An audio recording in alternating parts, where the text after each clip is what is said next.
Buenas noches. Bienvenidos a una nueva actividad, la penúltima de este mes de agosto, en el que conmemoramos el 154 aniversario de la restauración de la independencia dominicana.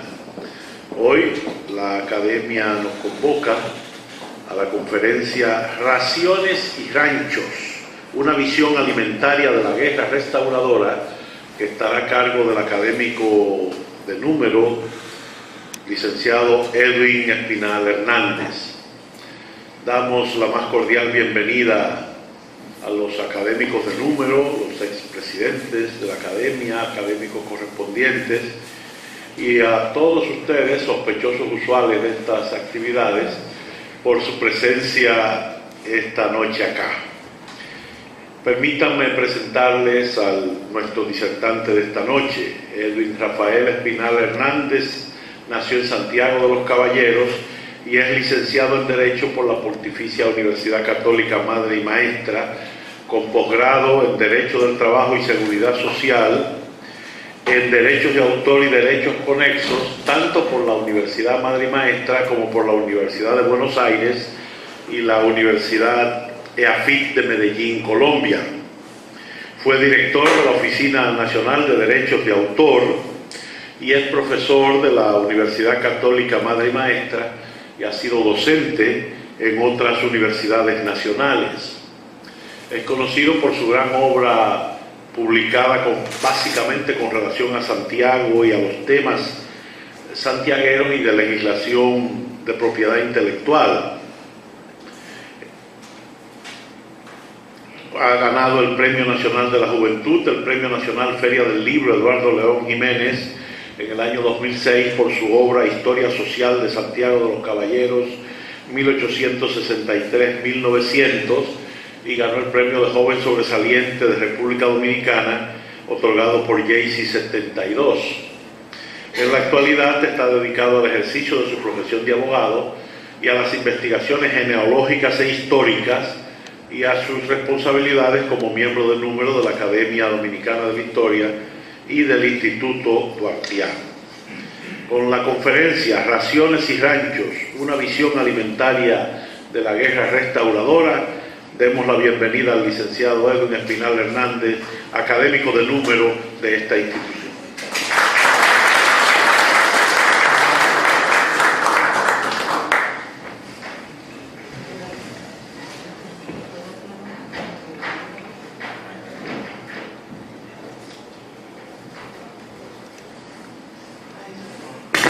Doctora Muquien Sambén, presidente de la Academia Dominicana de la Historia, colegas, miembros de número, miembros correspondientes, compañeros del Instituto Dominicano de Genealogía, invitados especiales. El estudio de la alimentación militar es un aspecto inédito en nuestra historiografía, acaso por la escasez de fuentes documentales al respecto, por lo que no existe, que sepamos, una visión siquiera aproximada del tema. Con esta ponencia sobre la manutención de los ejércitos dominicano y español durante la guerra restauradora, aportamos a esa historia alimentaria hasta ahora no investigada, aspectos que hemos reconstruido a partir de noticias dispersas localizadas en documentos del Archivo General de Indias que obran en la colección histórica Herrera. Esta ponencia la he dividido en 5 partes.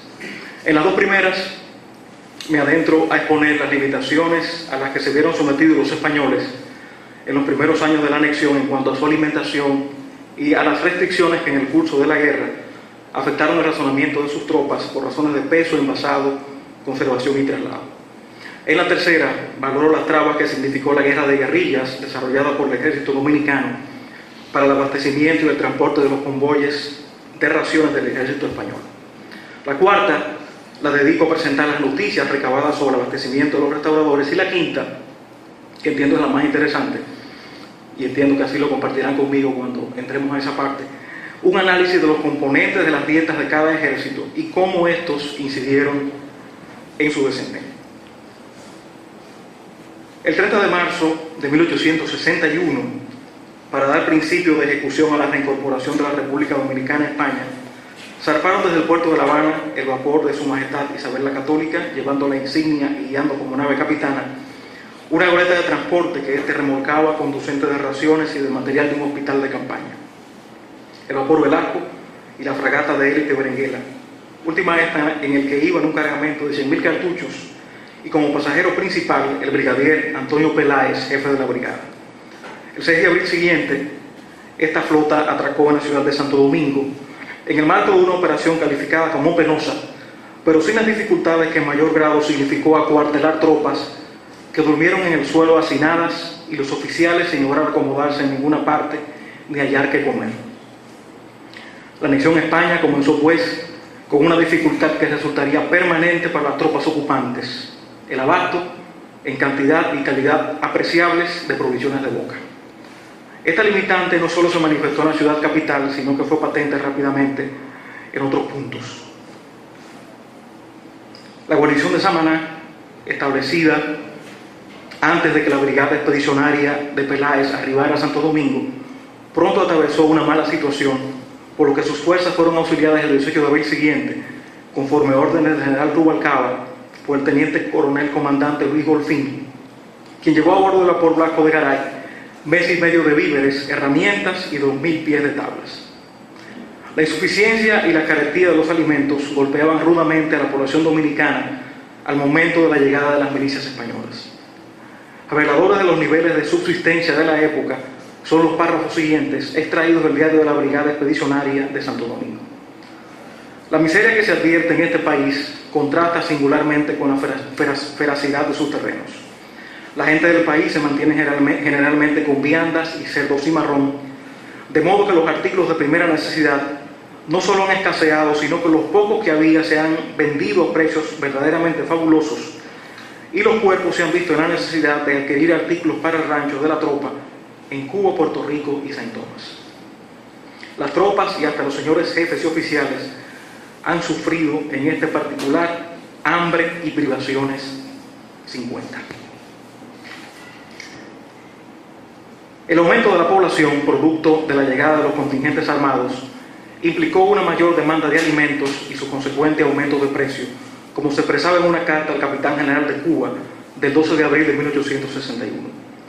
El alquiler de las casas y el valor de todos los artículos, aún los de primera necesidad, han subido en esta población de una manera extraordinaria desde la llegada de nuestras fuerzas, en términos que el precio de todos ellos es hoy mucho más elevado que el que tienen en La Habana. Un inconveniente adicional al incremento de los importes era la depreciación del valor de la agente de cambio, que era la onza de oro española, que valía 16,5 pesos, mientras que en Cuba se cotizaba a 17 pesos. Está claro que la carestía solo desaparecería una vez se importaran efectos desde el continente o las islas cercanas en cantidad suficiente para el consumo de la población y las tropas y se recolectaran las cosechas de las siembras. Pero entre tanto, las autoridades locales solicitaban el despacho por los armadores de los diversos puertos de Cuba o por cuenta de la administración militar, si lo primero no fuese posible, de buques cargados de artículos indispensables, particularmente comestibles. Oficiales que estuvieron en la campaña de África entre 1859 y 1860 aseguraron que experimentaron aquí más privaciones que las que sufrieron en el continente negro por la carestía de alimentos y el coste de los que aparecían de manera limitada. Amén de la insuficiencia y onerosidad de los alimentos, el clima resultó adverso para los peninsulares desde muy temprano, contrastando con la plena adaptación de los dominicanos, como lo ilustra una carta al capitán general del 17 de abril de 1861. Sobrio y estacionario, el dominicano acude a las fronteras para repeler las agresiones de su constante adversario, el haitiano, sin cuidarse de calzado, de abrigo, ni mucho menos de la casa que abandona, y que si es devorada por las llamas, reconstruye luego sustituyendo el guano y la yagua donde hubo mampostería. Una cartuchera y un mal fusil y machete son las armas de que dispone, y un plátano, única providencia de los pobres en América, su exclusivo alimento. Las tropas españolas hubieron de empezar sus incursiones en el país no sin pasar ingentes penurias por las escasas provisiones de que pudieron disponer. El batallón de infantería de Puerto Rico, en misión en Barahona, por ejemplo, Vigilio, pasó en la playa el 12 de junio de 1861 un día de grandes sufrimientos por no tener bohíos ni medios de huir de los rayos de un sol abrasador, carecer absolutamente de agua y no haber podido recibir otro alimento que una galleta y una ración de tocino. El 16 de junio siguiente, camino al pueblo de Rincón, en el sitio denominado El Peñón, fue cuando guisó la tropa y comió el primer rancho. En el Alto del Jobo, como la tropa escaseaba de víveres, se le proporcionó plátanos y otros frutos del país con carne de cabro, carne de chivo, el mensaje es. En el sitio conocido como los Bohíos del Atico, ante la necesidad de que se racionase al soldado que carecía absolutamente de medios para subsistir, se le suministró una ración de carne de macho cabrío, tocino y una galleta. En Palmar, la tropa comió su ración y en Cambronal un segundo rancho con víveres. Entre tanto, en Samaná, los pobladores dominicanos, que contaban con 30 conucos, se dieron a la tropa 15, mas como quiera que no haya allí tiendas ni medios de proporcionar al soldado los artículos necesarios para el rancho, ha sido forzoso darle raciones. Aunque el rancho se preparaba con víveres, y al menos en el caso de las tropas destacadas en la ciudad de Santo Domingo se tenía por norma beber café a las 5 de la tarde, después del baño reglamentario en Guidia, resultó que producto sin duda de apuros estomacales, algunos individuos de tropa, olvidándose de la disciplina y buen porte que deben guardar en todos sus actos y del decoro del honroso uniforme que visten, entraron furtivamente en las huertas inmediatas a la ciudad de Santo Domingo para comer frutas. Por orden del 29 de abril de 1861, del comandante jefe de Estado Mayor, se requirió la vigilancia debida para evitar la repetición de tales excesos, con la prevención del castigo con todo el rigor de las leyes. Por el celo pedido no alcanzó los niveles deseados, pues como se advertía un mes después, el número de enfermos en los hospitales crecía por la ingesta de frutas resinosas no maduras, hecho ante el cual el brigadier Antonio Peláez recomendó a los jefes de cuerpos prestar atención para prevenir tan deplorables resultados.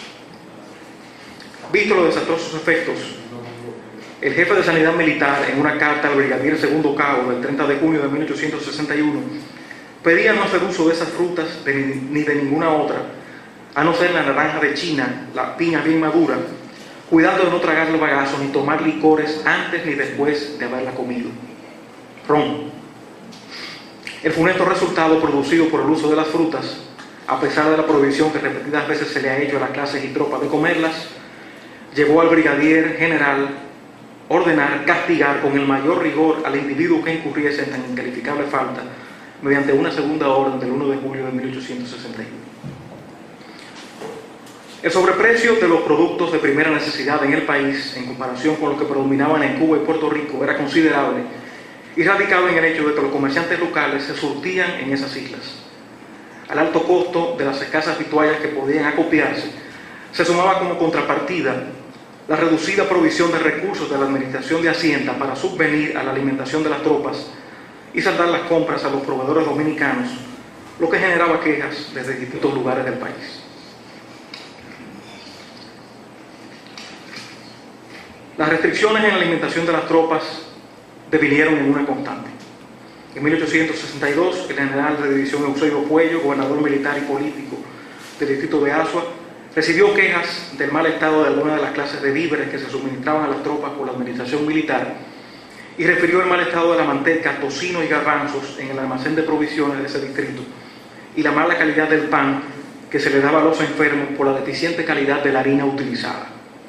Y en febrero de 1863, el capitán general Rivero exponía en una carta que el presidio de Samaná, lo mismo que la guarnición de aquel punto, tiene que atender a su subsistencia por medio de la ración de etapa a causa de las escasas provisiones con que cuenta aquel reducido comercio. Por esta clase de suministro grava considerablemente a los confinados en atención a que, disfrutando de haber real y medio fuerte e importando la ración de etapa 1 real y 3 cuartillas, tienen que sufragar este exceso los escasos fondos del establecimiento, desatendiendo otras obligaciones. El comienzo de la guerra trajo otras complicaciones aún mayores. La imposibilidad de recolectar rápidamente alimentos para llevarlos a las tropas que se movilizaban y el atasco en la llegada de recursos económicos y materiales desde Cuba. La rápida extensión del movimiento restaurador en el Cibao puso en aprietos a las autoridades españolas. En primer lugar, se les tornó complicado reunir alimentos para sus guarniciones en algunos puntos. Conseguir carne y víveres para las tropas en Don Juan, San José de las Matas, por ejemplo, por el coronel Cabo, se hacía bastante difícil a tan solo 10 días de la guerra, del inicio de la guerra.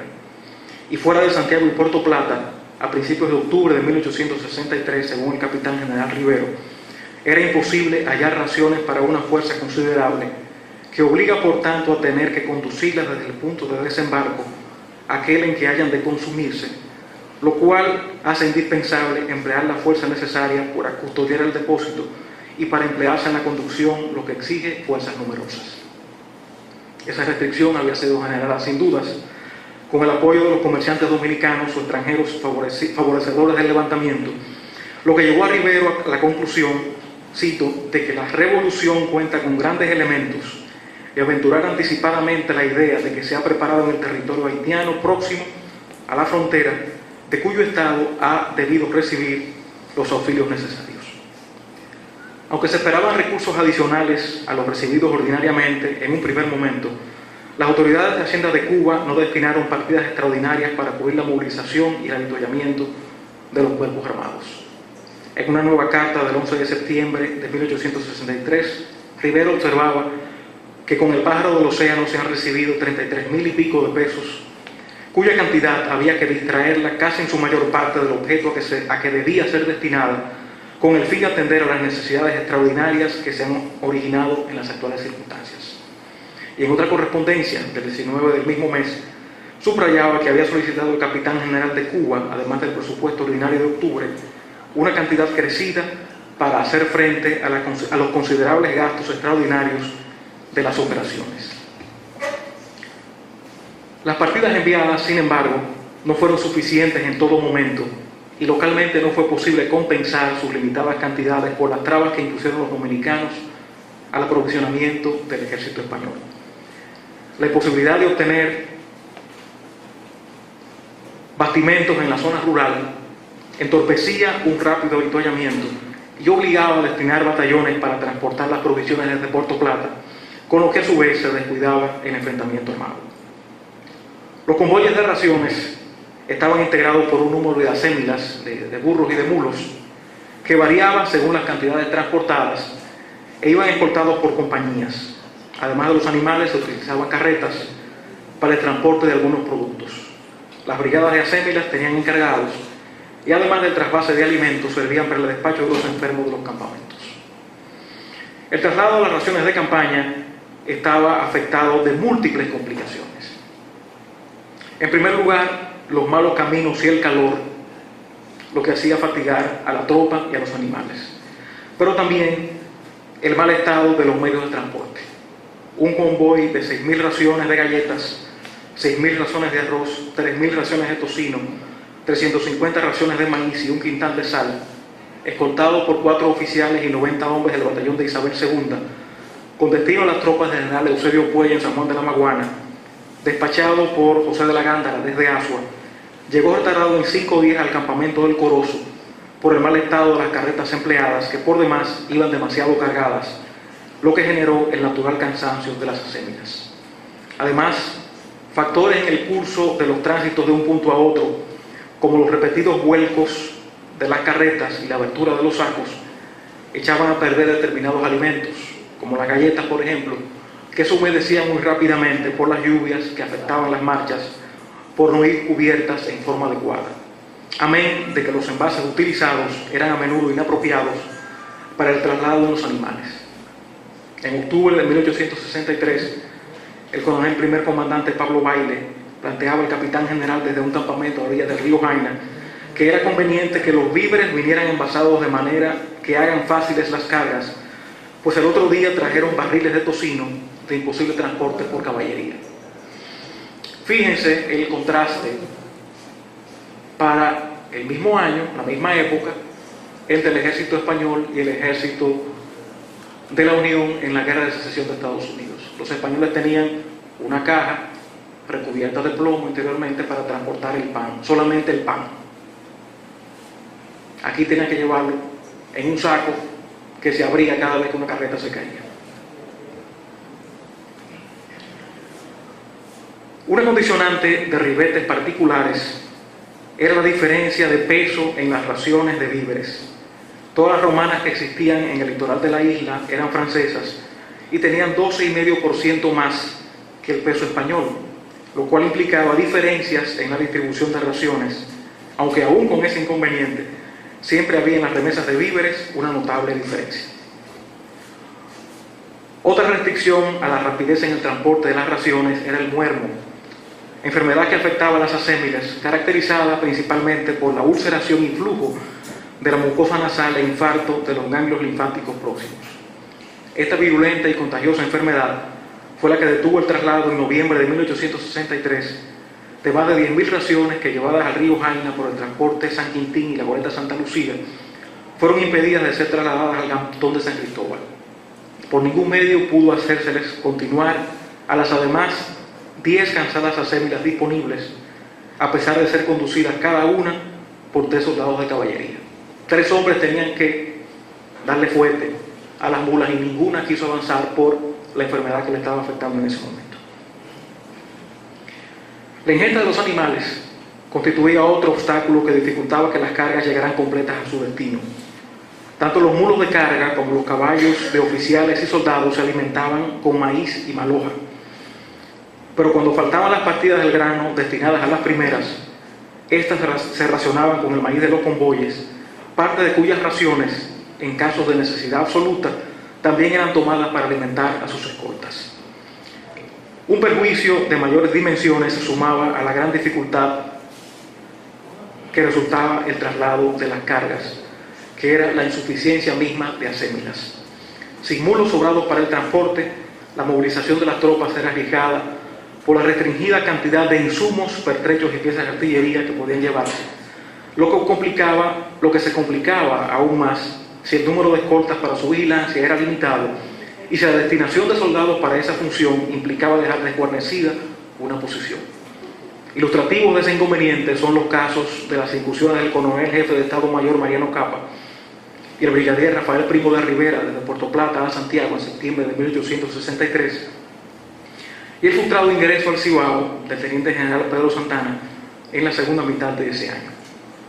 Capa había salido desde Puerto Plata con 2 piezas de artillería de montaña y 1.500 hombres del batallón de la Corona, Cuba e Isabel II, y 2 compañías del batallón de Madrid para auxiliar al brigadier segundo Manuel Buceta, sitiado por los restauradores en la fortaleza San Luis de Santiago. Su columna, de acuerdo a una carta al capitán general Felipe Rivero del 11 de septiembre de 1863, cito: después de haber efectuado su salida de aquel punto desde Puerto Plata el 1 de septiembre, según he anunciado a vuestra excelencia, tuvo un encuentro con el enemigo que le esperaba a 3 leguas en el difícil paso denominado de las Hojas Anchas. Habiendo conseguido ahuyentarle, la misma noche acampó a 6 leguas de aquel punto en la posesión llamada de Pérez. Resuelto su jefe a continuar la marcha, pero la noticia que recibió de que los rebeldes trataban de impedírselo, aprovechando las dificultades del camino en posiciones difíciles, como a la falta de raciones por carecer de transportes y la consideración de que si aquellos conseguían alguna ventaja causaría un gran efecto moral y material en tan apurada situación, resolvió regresar al punto de partida, o sea, Puerto Plata, para racionar las tropas, apurando todos los medios posibles, pues de todo absolutamente se carece en este rebelde país. Como sabemos, Capa pudo llegar a Santiago, pero no pudo tomar la ciudad y tuvo que refugiarse junto a Buceta en la fortaleza San Luis. Fue entonces cuando Primo de Rivera llegó a Puerto Plata desde Cuba el 9 de septiembre siguiente, con fuerzas a bordo de los vapores Isabel la Católica, Pájaro y Ulloa, compuestas por el 2º Batallón del Regimiento de Infantería del Rey, el Batallón de Cazadores de la Unión y una compañía de artillería de montaña, aprovisionadas con 4 piezas de artillería, asémilas, municiones, víveres y equipajes, con lo que saldría en dirección a Santiago para socorrer a sus compañeros de armas.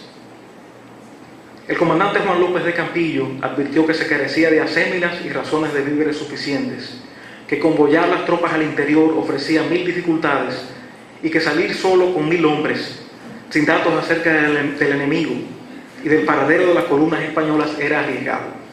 Pero entendía fácil lograr el encuentro con el brigadier Buceta y el coronel Capa, salvándoles quizás de un grave conflicto.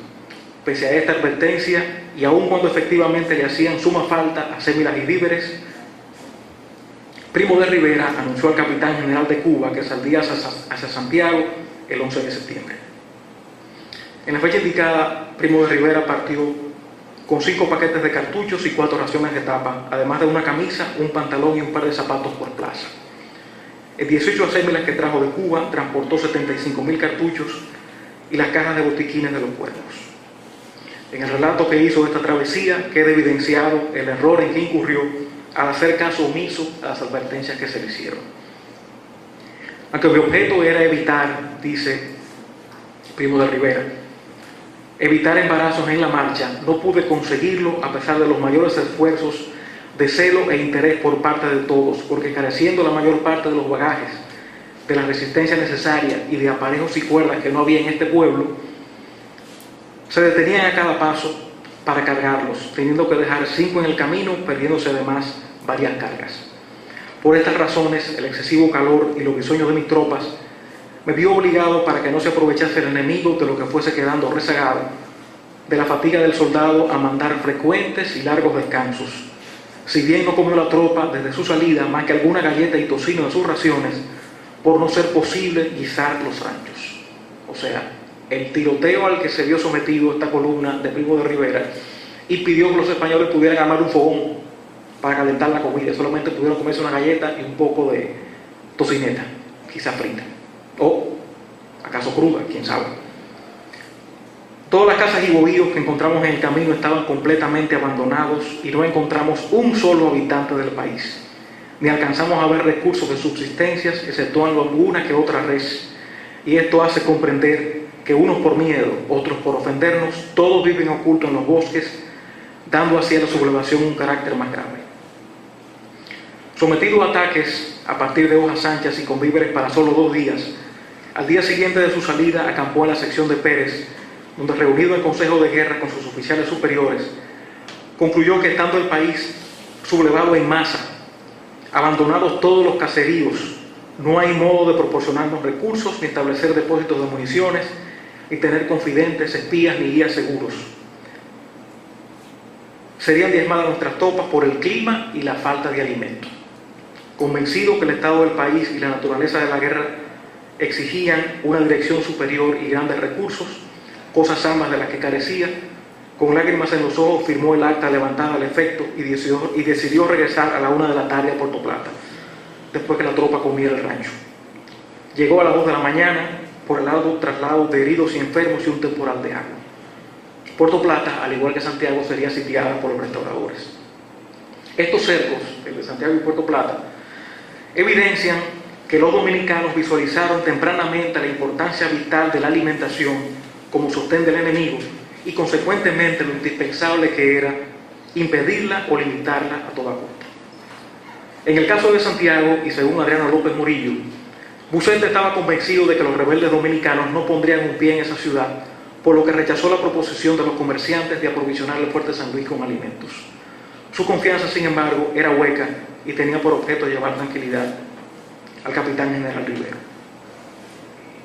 Las previsiones de Buscetta no fueron suficientes y todos los refugiados en la fortaleza pronto empezaron a sufrir los rigores del hambre y la sed. Para resistir el sitio dominicano, Buscetta explicaba a Rivero que, como en el titulado Fuerte San Luis no existía ningún edificio que por su estado de conservación pudiese destinarse al servicio de almacén, los víveres adquiridos por la administración militar y los almacenes de los cuerpos habían sido anticipadamente depositados en las casas inmediatas a la fortaleza, que se hallaban defendidas por nuestros fuegos. López Morillo dice que después del incendio era cuando más se lamentaban todos de que Buscetta no hubiera aceptado que los víveres que el comercio le ofreciera, aceptación que nada le costaría al ejército, nos hubiera evitado el abandono del interior del Cibao. Las más acerbas y enconadas censuras se hacían allí contra Buscetta por esta y otras imprevisiones.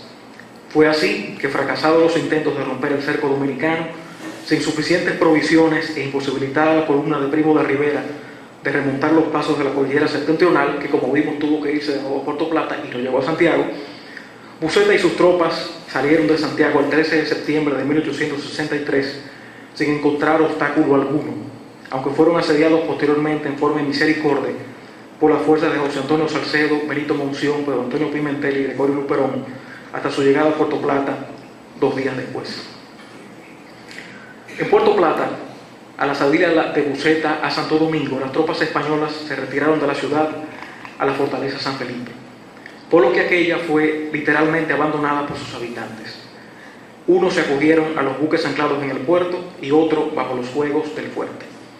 Entonces, al igual que sucedió en Santiago, como explicaba el comandante de la plaza en una carta al capitán general, el enemigo incendió la población, que ha ardido en mucha parte, destruyéndose los almacenes de víveres que había en ella. La situación, que antes era complicada, se hizo más embarazosa ahora porque los habitantes han perdido completamente todas las esperanzas de proporcionarse alimentos. El comercio está totalmente destruido hoy en este puerto y no hay nada que exportar. Lo que se importa será exclusivamente para el consumo de la guarnición y de las familias que no puedan abandonar el territorio.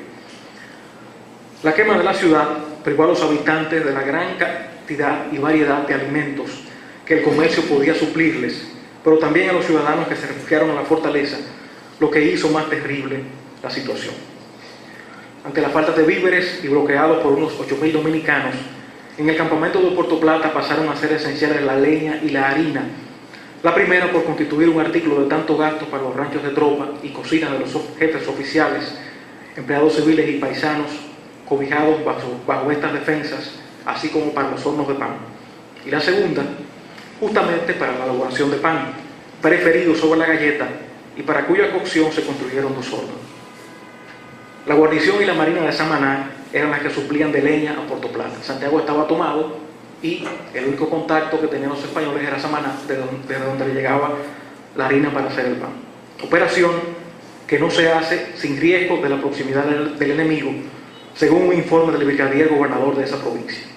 Para junio de 1864 se enviaban a Puerto Plata 1.533 quintales mensuales de leña, así como carbón de piedra por quintales.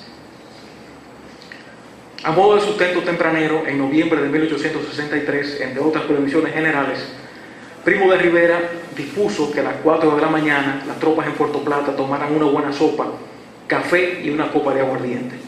Estimulantes madrugadores que pasaron a anteceder a los artículos de ración que completaban la dieta: arroz, garbanzos, alubias, judías, generalmente malas, y tocino o manteca.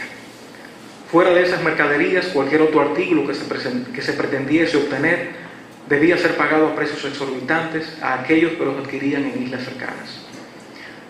En el caso de Santana, nombrado en septiembre de 1863 como comandante general en jefe de todas las tropas del ejército y reservas del país que operasen o hubiesen de operar en las provincias de la zona norte o cualquier otro punto de la isla, quebrar el dominio restaurador en el Cibao fue una operación frustrada. Entre las restricciones estratégicas sufridas por la columna bajo su mando y del general Carlos de Vargas, se contaban los hechos de que no contaba con el número de acémilas necesario, que el servicio de bagaje no estaba completamente organizado y que no había caballería suficientes en los puntos de tránsito para realizar relevos. La división de Santana no pudo traspasar la cordillera central y estableció sucesivamente su campamento en Sanguino, Guanuma y Monte Plata, donde fue provisionado desde Santo Domingo por las vías terrestre y marítima, esta última con vapores que remontaban el río Sama hasta el Caimito, la barca de Santa Cruz y el paso del río Yabacao. A esos puntos les fueron remitidas acémilas con sus correspondientes aparejos y acemileros, piezas de artillería, cajones de municiones de artillería y de carabinas, cápsulas y miles de raciones de galletas, arroz, tocino, menestra y manteca, que eran recibidas por el comisario de guerra de su cuerpo de operaciones, con los transportes y fuerzas necesarias para su traslado hasta su cuartel o llevadas a sus puntos de destino en los mismos mulos enviados. Mientras Santana continuaba impedido de acceder al Cibao, en ese mismo mes de octubre de 1863, Benito Monción recibió una circular de Matías Ramón Mella, desconocida hasta ahora, pero cuyo contenido fue reiterado en el conocido oficio 212 del 26 de enero de 1864, suscrito por el vicepresidente del gobierno provisorio, Benigno Filomeno de Rojas, y que se ha consagrado como el instructivo sobre las indicaciones para la guerra de guerrillas, sistema asumido por los dominicanos para el enfrentamiento con los españoles, ante la insuficiente cantidad de armas de fuego con que contaron desde un inicio, la imposibilidad de obtener un mayor número de estas en el curso de la guerra y el reconocimiento de ser poseedores de piezas de fusilería deficientes.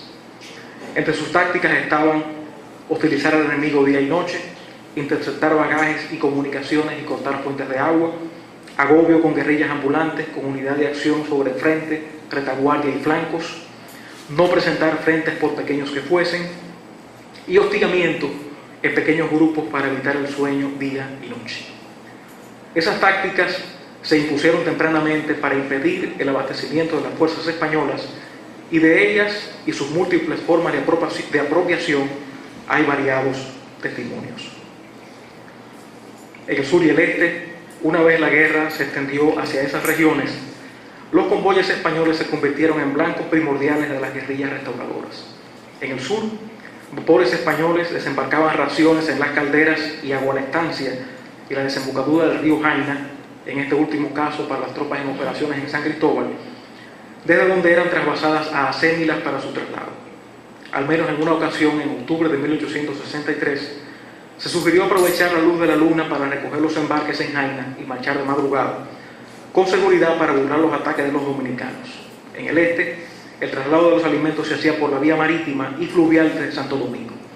La boca del río Yabacao era el lugar destinado para el desembarque de las provisiones que se llevaban al campamento de Monte Plata, en tanto que al río Guasa, la boca del río Soco y Macorís arribaban buques de guerra españoles para trasvasar sus cargamentos al interior.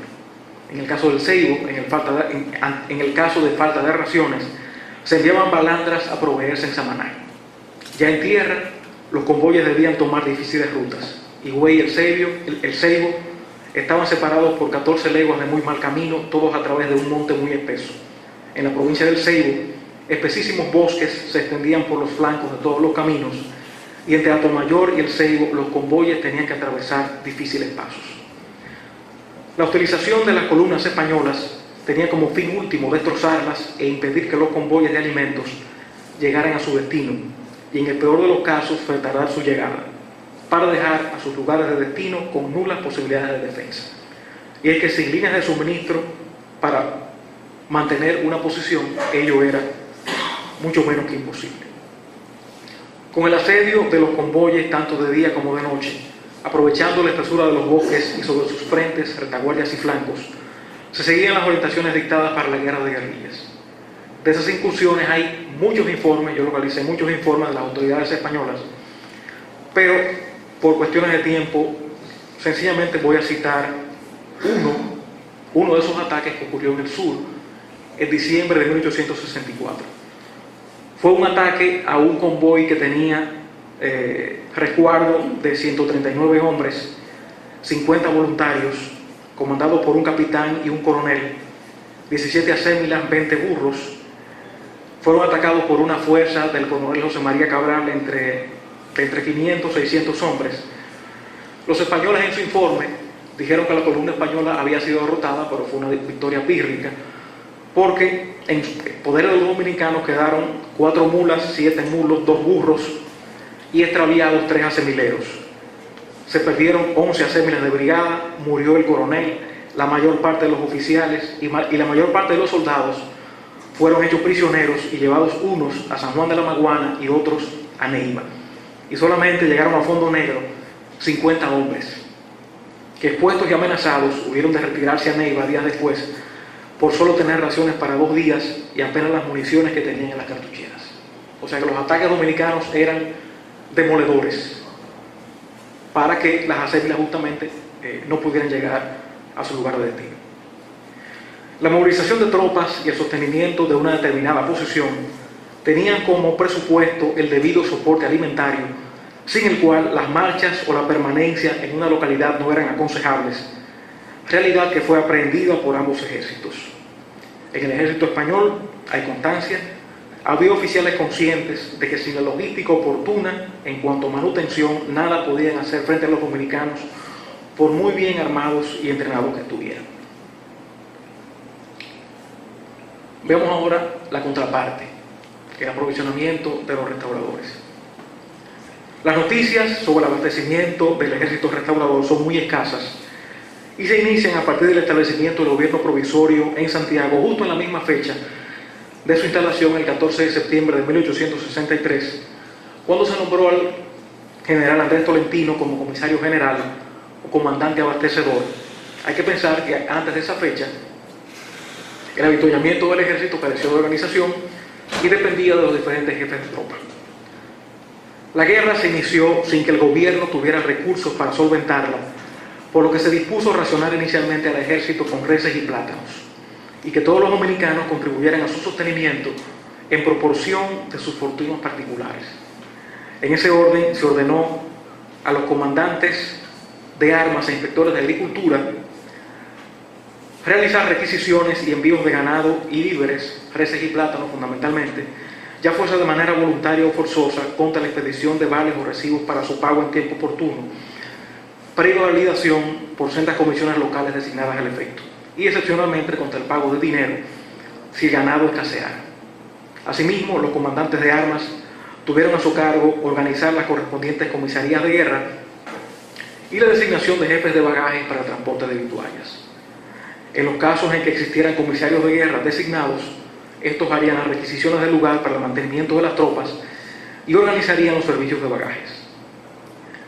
Aunque para noviembre de 1863 debía entrar en ejecución la disposición de racionar a todos los soldados con dinero efectivo, a propósito de la adquisición de una prensa para imprimir el imprescindible papel moneda del que se carecía para solventar los gastos bélicos, la repartición de víveres y carne se asumió en paralelo al razonamiento en dinero en forma constante.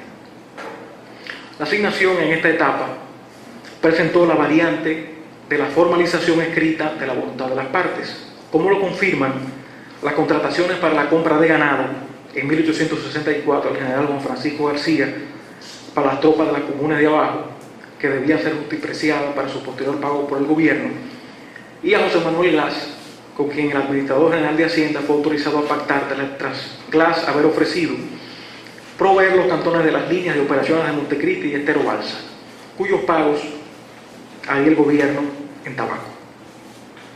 Y en contrapartida, también se favoreció la expropiación forzosa del ganado de los dominicanos que decidieron unirse a los españoles.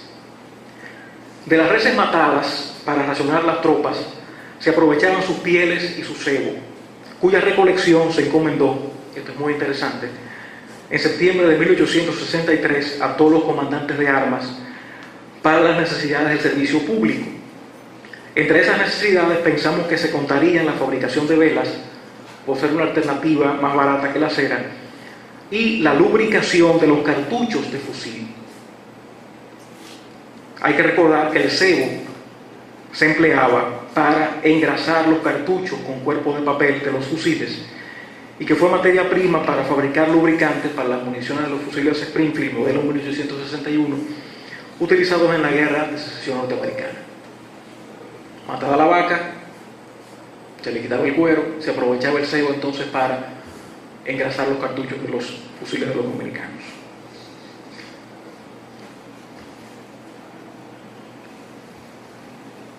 La parte de la alimentación de cada ejército.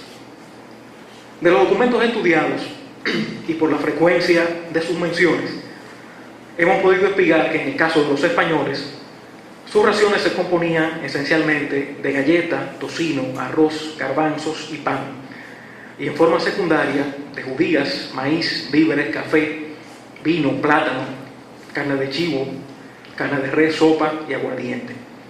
La manteca, que venía en latas, el azúcar y la sal, también referenciadas, bien pudieron ser utilizadas para cocinar o agregar sabor a algunos de estos alimentos.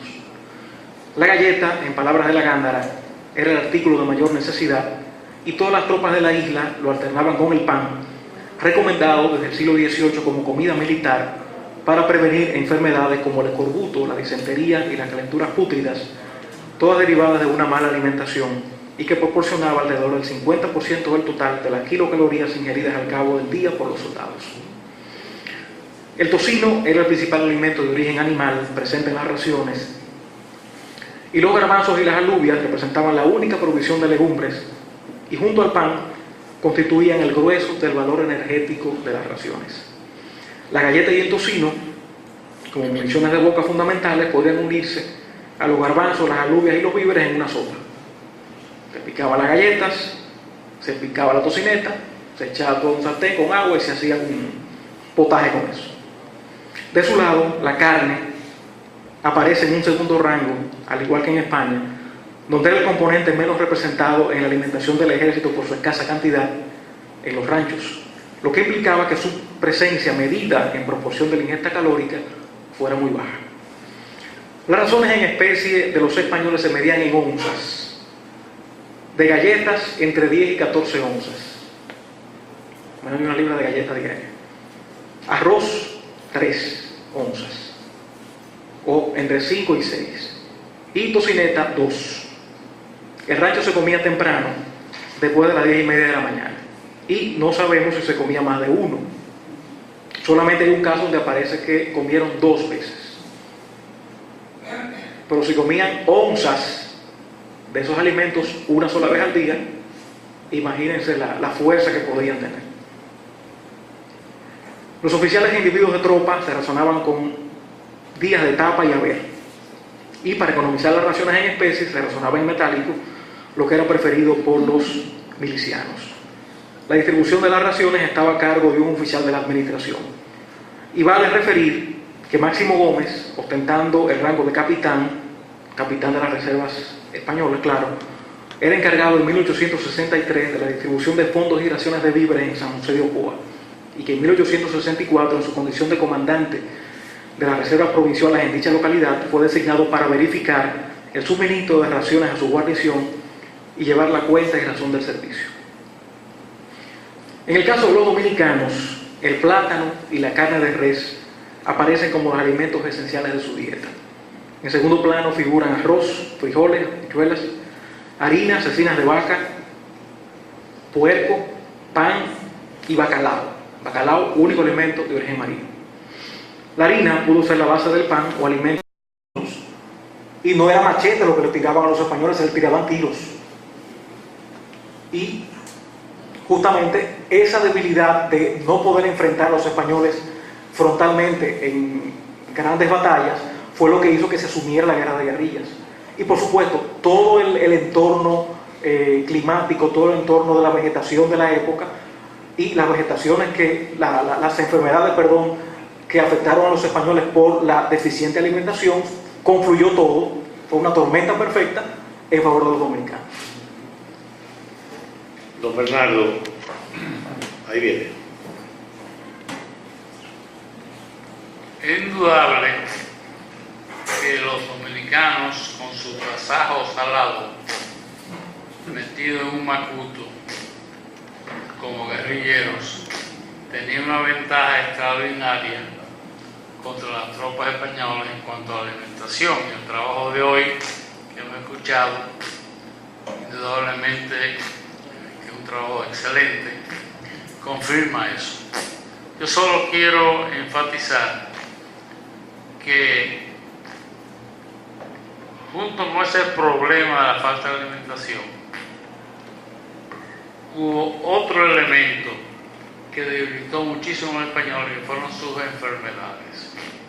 Es decir, usted lee los trabajos que publicó la Sociedad Dominicana de Bibliófilos y notará que la fiebre amarilla y otros elementos debilitaron de una forma tal a los españoles contra unos dominicanos que eran inmunes a eso, que realmente tuvo un efecto extraordinario sobre el balance de la contienda restauradora. Muy bien. Tenemos otra ahí atrás al fondo.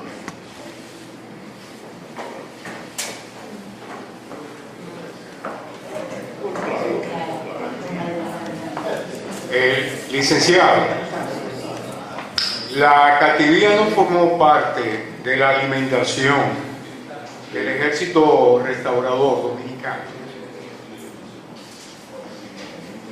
de las tropas irregulares, y si no fue importante en el desenlace de la guerra restauradora, la táctica de tierra arrasada que emplearon los restauradores y consistente en quemar los pueblos una vez que se aproximaba el ejército español de la restauración, porque eso evitaba que las tropas españolas tuvieran o consiguieran un alojamiento para guarecerse de la intemperie y de los elementos de la naturaleza. Lo de la cativía no encontré ninguna referencia. Y en cuanto a la táctica de guerra de tierra arrasada, los casos de Santiago y Puerto Plata son quizás los más relevantes, porque con la quema de Santiago los españoles pierden el control del Cibao, porque Santiago era el comando general de los españoles en la zona norte. Y al igual que Puerto Plata, se vieron perdidos y limitados sencillamente a la fortaleza de San Felipe. Pero también hay un testimonio, no lo cité, respecto de esa táctica de guerra de tierra arrasada, que consistía no solamente en destruir las poblaciones para que no pudieran encontrar ningún alojamiento, sino eliminar toda provisión de reses para comer. En 1864, cuando los españoles intentaron la expedición por Montecristi, el gobierno restaurador dictó una orden señalando que en caso de que los españoles amenazaran sus posiciones en Guayubín y en Estero Balsa, todo el ganado de esa zona se llevara a la sierra para evitar que encontraran que comer. O sea que no solamente era la quema de una ciudad, sino también eliminar cualquier provisión. Ahí vimos también en el testimonio de Primo de Rivera que caminando desde Puerto Plata a Santiago en el camino no encontró a nadie. Todos los ranchos estaban vacíos. Encontraron una u otra vaca metida entre un monte, pero no encontraron a nadie que pudiera darle algo de comer. Le menciono lo de la cativía porque Bonó, que era restaurador, y Cuando era el ministro de guerra, sí, el gobierno restaurador, formaba parte del gobierno restaurador, hace descripciones en uno de sus libros, no sé si era el Montero, de la alimentación del guerrillero dominicano. Eso es un informe que él manda. Y menciona específicamente la cativía como un alimento normalmente utilizado por esas tropas. Gracias. Gracias por ese aporte, lo voy a integrar. En lo de Bonó, solamente para completar el dato, Bonó describe que el equipo de guerra del soldado dominicano que andaba desnudo consistía en un macuto en el que llevaba 2 plátanos para asarlo, no para hervirlo, para asarlo, 2 o 3 cartuchos y la mascada de tabaco. Eso era. Quiero felicitar a mi amigo y colega por la disertación, realmente fue muy ilustrativa sobre cómo influye la ausencia de la alimentación, una mala alimentación.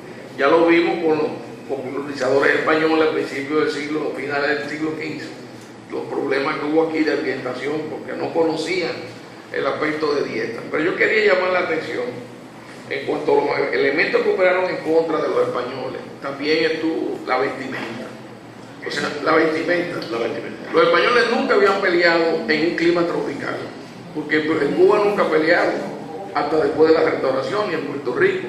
La guerra de independencia se hicieron en lugares más o menos templados, no se hicieron en el ámbito del Caribe. Y además, las tropas españolas, cuando la independencia suramericana era mínima, eran criollos, más o menos lo que defendía la posición de realistas. De tal manera que cuando uno ve las ilustraciones de las tropas isabelinas, ¿no?, que vinieron aquí, son verdaderamente uniformes, los uniformes que usaban regularmente en España. Entonces, eso, con el problema del calor, el clima, resultaba terrible, porque aquello era una cosa insoportable. Yo creo que entre las cosas que aprendieron los españoles con la guerra de la restauración, cuando van a Cuba, se crea un uniforme colonial que le llaman el rayadillo. El rayadillo que era de drill, y por eso cambia el uniforme en Cuba, en Puerto Rico y en Filipinas con un sombrero mientras que los que vinieron aquí tenían el kepi de cuero y casaca negra, pantalones muy complicados para enfrentar el trópico. O sea que yo pienso que se pudiera incluir entre los problemas que afectaron el desempeño de la tropa española, el asunto de que no tenían un uniforme adecuado. En ese informe que hace Primo de Rivera al capitán general cuando fracasa su expedición a Santiago, él dice que muchos soldados se sofocaron del calor en el camino, justamente por el uniforme y el peso, pero la misma humedad y el clima. O sea, imagínense qué sería con aquella vegetación, la humedad que debía haber, el calor que debía haber. Si ahora hace calor en un país deforestado, ¿qué sería en aquella época? Y hay que imaginar los aguaceros y los ríos crecidos. O sea, también eran muchas complicaciones. De la tropa, el uniforme que se diseñó para la tropa de la ocupación de Santo Domingo, y son exactamente igual a los militares que uno ve en el retiro en España hoy día. O sea, que eran tropas que venían con un patrón de uniforme totalmente adecuado a España, y en Cuba lo que hacían era desfilar. O sea, que nunca se vieron enfrentados realmente a un combate y a unas jornadas militares como la que siguió la guerra de la restauración. Y eso hace que cambie de una vez el asunto del uniforme. Los problemas de avituallamiento eran tan serios que hay una carta también, no sé si lo menciona, en que llegó una caja de galletas al campamento Paluma una vez y se cayeron a trompar los soldados españoles porque no daba, todo el mundo muerto el hambre. Señores, permítanme invitarles a la próxima actividad de la academia. No sé si había otra pregunta, por favor. Bueno, cuando se habla pensamos solamente los españoles que venían de España, pero había gente española adaptados a Cuba, tenían siglos en Cuba y tenían siglos en Puerto Rico, o sea, en el Caribe, estaban tropicalizados en el Caribe. O sea que no sé si algunas de las expediciones que vinieron por los lugares que ustedes mencionan, vinieron gente de Cuba y de Puerto Rico que ya sí estaban adaptados a la vida tropical. O sea que no podemos hablar únicamente de los españoles que vienen de allá que adaptados a esa dieta. Realmente ya esta gente con siglos ahí españoles yendo de padre ahí y esas cosas, de seguro están ellos adaptados al Caribe. Realmente también, bueno, esa es de las relaciones. Hay que estar claro bien en la parte esta de la guerra y la alimentación. Siempre la alimentación forma parte de la misma guerra inherente. Lo vemos todos los días, lo vimos en la Segunda Guerra Mundial, como los alemanes arrasaban las casas de la gente en el resto oriental, y siempre en los castillos en Europa también la crisis alimentaria, o sea, la guerra por los alimentos. O sea que esta situación alimenticia es compatible con el ámbito mismo de la guerra. O sea, hay que entenderlo así. Y algo de lo que estaba diciendo él ahora también, que ¿por qué no consumían pescado? Si los españoles siempre habían comido pescado, crustáceos, mariscos. Lo vemos aquí en el Cantábrico, en todos esos restaurantes. O sea que realmente son cuestiones que contribuyen a enriquecer más el buen trabajo que hizo él. Muy bien. Pues la próxima actividad de la academia es el miércoles 30, la conferencia Acontecimientos en la isla de Santo Domingo 1790 a 1844 por el colaborador de la academia, doctor Ronnie Joubert Webb. Al agradecer a todos su presencia, permítanme invitarles al acostumbrado brindis que tenemos a la salida de este salón. Buenas noches y muchas gracias. Muy bien.